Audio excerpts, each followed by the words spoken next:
السلام عليكم. ازيكم يا اباء ويا امهات ويا مدرسات ويا مربيات؟ عاملين ايه؟ الحقيقة انا كنت النهاردة محضرة حلقة مختلفة خالص، بس بصراحة مش قادرة اسكت اكتر من كده، ولا قلبي مطوعني اتكلم عن حاجة تانية. النهاردة مش هتكلم عن العاب وانشطة، انا هتكلم عننا احنا، وعن الخوف اللي في قلوبنا والحزن اللي في عيوننا واحنا بنتابع اخبار في اماكن كتير في العالم، بغض النظر فين أو مين. بس صور الأطفال اللي زي ولادنا اللي مش لاقيين أمان ولا حضن ولا حتى مية يشربوها. أنا مش محللة سياسية ولا بصور من قلب الحدث، بس اللي في قلبي بجد تقيل. وأكتر حاجة شغلة بالي الفترة دي هي ازاي هربي ابني وسط كل اللي بيحصل في العالم ده. احنا كأهالي بنتولد لما ولادنا بيتولدوا وبنشوف العالم بعيونهم، بس المشهد مؤلم جدا. تخيلوا معايا كده أم زيي وزيكم قاعدة بتحاول تنيم ابنها وهي أصلا مش عارفة هيصحوا بكرة ولا لأ. أم بتحط ابنها تحت الركام مش في سريره الدافي، ولا أب بيحضن جثة ابنه وساكت، مش لأنه قوي بس لأن اللي حاصل عدى حدود أصلا أي كلام. أهو كل اللي بيحصل ده بيخليني أفكر، طب أنا عايزة ابني يعيش في عالم فيه رحمة، بس هو ده العالم اللي احنا فيه. طب أنا دوري ايه؟ أسكت؟ أتجاهل؟ ولا أزرع فيه اللي العالم محتاجه؟ الحرب مش دايما قنابل ورصاص، في حروب بنعيشها كل يوم في الشارع وفي المدرسة وفي الإنترنت، في كلام جارح ونظرات احتكار وظلم بيتكرر.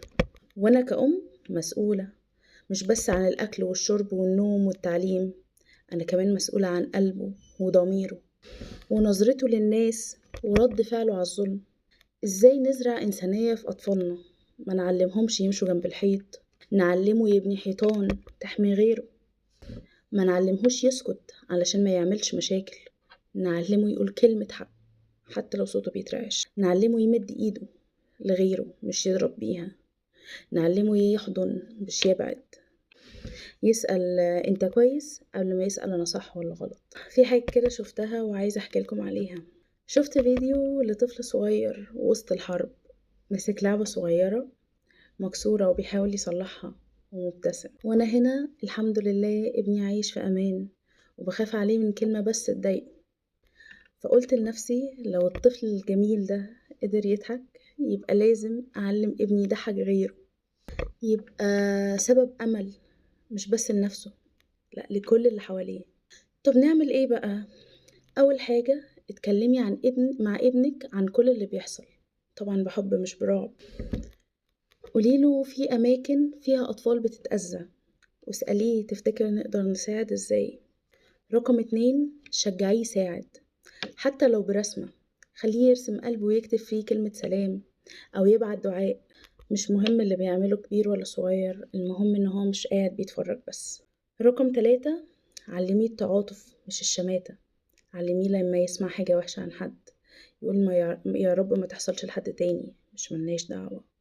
4 علميه يحترم الألم ويسمع له، اللي بيتعلم يسمع وجع غيره من هو صغير هيبقى سند لما يكبر مش عبء. وأخيرا حابة أقولك إن العالم اللي حوالينا مش هيبطل وجع، بس إحنا نقدر نحاول نخلي ولادنا أمل جديد ليه. نقدر نربي ابن أو بنت يكونوا نور وسط العتمة، يبنوا مش يهدموا، يبقوا سبب في تغيير صغير بس صادق. أنا يمكن ما عنديش صوت يوصل للعالم، بس عندي صوت أقدر أوصله لابني، وابني ممكن يغير العالم في يوم من الأيام. شكرا لأنكم سمعتوني للآخر، وإن شاء الله الحلقة الجاية نرجع لموضوعاتنا المعتادة. بس أنا ما كانش ينفع أسكت، كان لازم أتكلم ونفتح قلوبنا لبعض. لو حسيتي أي كلمة من اللي أنا قلتها لمست قلبك شاركي الفيديو مع أم زيك، خلينا نكبر الدايرة، دايرة الرحمة والتفاهم، عشان نربي جيل مختلف، جيل أكتر إنسانية.